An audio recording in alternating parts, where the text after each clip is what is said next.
Alright, hello everyone. It looks like it wants to rain or snow. I don't think it's quite cold enough for snow, but I wouldn't be surprised. So I'm going to start heading home. And I'm going to discuss a little bit about the differences between a Ninja 250 and a Yamaha R6. I know. This really isn't a video for beginners. Oh, what's a good that? Because I've discussed that a few times. I just want to point out some actual physical differences between the two. Well, first of all, the power, duh. This R6 definitely, missed that light. This R6 definitely feels, I think on paper, horsepower and torque wise, it's about 3 times the power. But I would say it feels more like 4.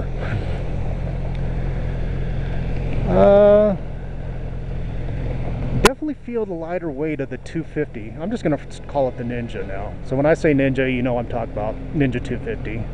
2009 model year to be exact. So anything the 08's newer, that's what I'm talking about, because I had one for a year. So that's what I'm babbling about now.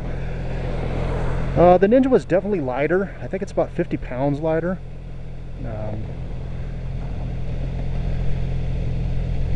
Definitely very maneuverable, flickable as they call it. Huh.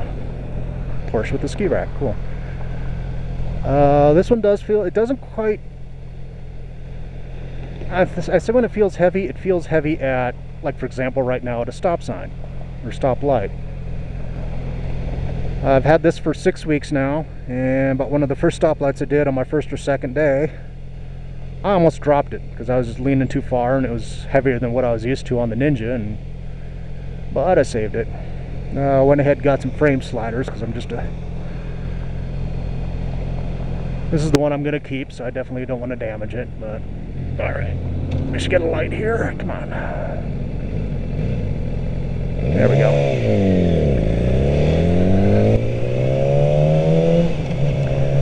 And about another thing, if you notice, if you're sitting on them, the difference between the handlebars.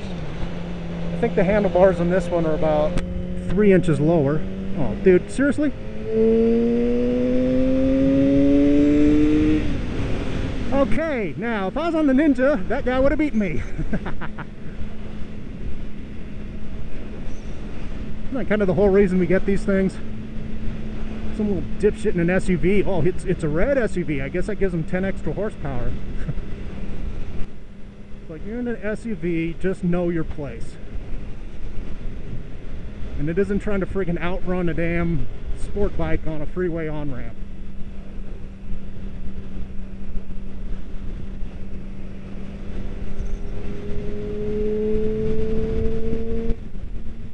And wow, it just got pretty windy.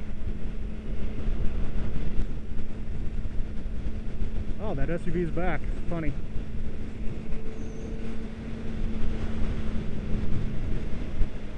Let's see. So the handlebars difference took me a little getting used to. I think the handlebars are about 3 inches lower, and the seat I think is probably about an inch higher in seat height. And I guess if I was a young kid, 20-something, it wouldn't really have bothered me, but I'm older.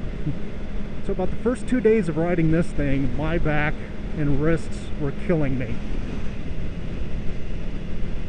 So after a few days getting used to, I'm now getting used to this position. You are a little more hunched over, crowding the gas tank, but hey, that's what the design is, that's what they're supposed to do, and that's why you buy it. So not for comfort, but it just took a couple days for my old ass to get used to that. So I'm happy now. I still have to tape up my wrists. I don't know if you can see it.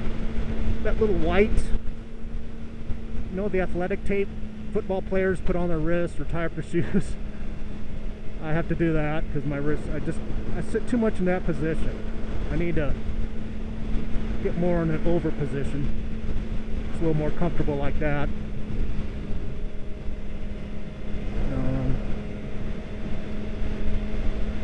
And let's see, I think Overall, if I was to have a passenger, I have not yet had a rider with me, but I don't think I would have been too confident taking a passenger on the 250. It just, yeah, look first, asshole. If you saw, that Lexus was just about ready to take me out right there. That's another thing. I don't know if you heard my horn or not. About one of the first things I did on the Ninja, and one of the first things I did on this, was trade out the factory horn, which sounds like a little beeping Roadrunner, and get a very high decibel, I think it's about 143 decibel, Freeway Blaster horn. The Ninja is very easy to put in.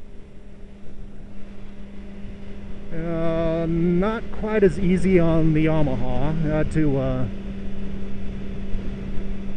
the spacing, there was kind of a big bolt spacer, it didn't want to fit the screw on, so I had to take the plug out, and now it fits pretty good. You can't really see it, but, and then I had to, this is the wire, I don't know if you can see it, trying to, did have to unhook one of the things that was kind of holding it down, so that way it can be flexible and go with the turning of the wheel. And I want to take this exit here, so don't see any cops.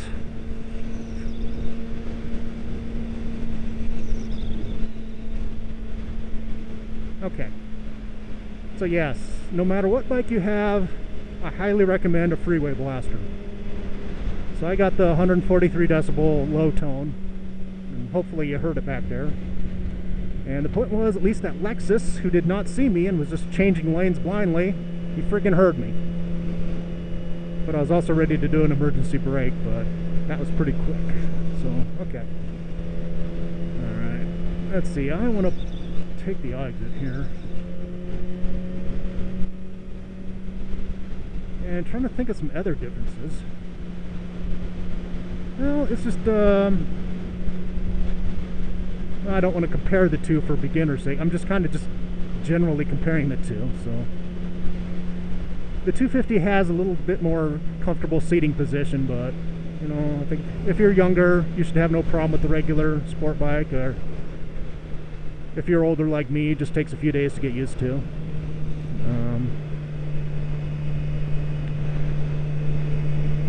This is definitely more fun. Got a lot more confidence on the freeway with this thing. The braking, I'm going to talk about, no, that's kind of the difference. This one does, yeah, because it's got the two rotors on the front, where the Ninja just has the single, which is good for a beginner, because if you accidentally over brake, you're not going to flip yourself like you could on this. And I'm able to find neutral. What is it? Every time I go into neutral, I get a green light. But I could feel neutral a lot better in this one than the Ninja.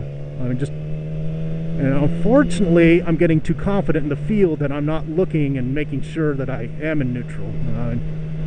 I know in the MSF class they say never trust the neutral light, and there's been a few times where I just kind of pulled up to a red light, popped it into neutral by the field, didn't even look at the light, didn't even, you know, make sure I, you know, just took my hand off the clutch, and so far I haven't been stuck in gear and crashed in the car in front of me. I need to do a better job of that. Come on. I do like the instrument panel better. I like the tachometer being the analog gauge and the speedometer being the digital. That's just kind of quick reference. Or on the Ninja, you know, they have that big speedometer in the middle and the little tach on the left. It was a little hard to read at times. So, but overall, you know, they're both two completely, oh, what do we got here? Oh, we got a couple of them. Ducati! Happy Tag! And a, what the heck is it? Oh, two Ducatis. Let me turn around, get a better look at that. Huh. Oh, if you can see those are cool. Okay. Well, I'm going to end on the note on the Ducatis, since I am where I wanted to go. So, okay, there. See the Ducatis? All right.